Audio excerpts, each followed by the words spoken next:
Hello Magister Chirurgiae viewers. Welcome back to our channel. I'm Dr. Aman Goyal, and today we're diving into a fundamental skill in surgery: tying a square knot. This technique is crucial for securing sutures effectively. Let's break it down into simple steps. This is the method I've learned and practiced from the renowned Bailey and Love's Short Practice of Surgery.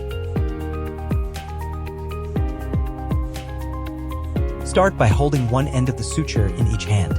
This is your foundation for creating a secure knot. Right end over the left end.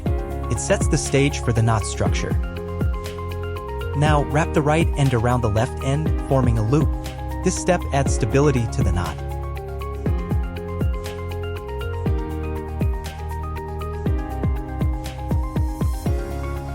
Cross the left end over the right end.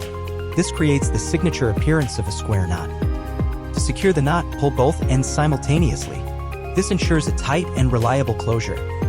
Remember, proper technique is absolutely crucial in surgical procedures. The square knot, also known as a reef knot, is a staple in the operating room for tying sutures securely. That's it for today's tutorial on tying a square knot. If you found this helpful, don't forget to like, share, and subscribe. Stay tuned to Magister Chirurgiae for more insights into the world of surgery. I'm Dr. Aman Goyal, signing off.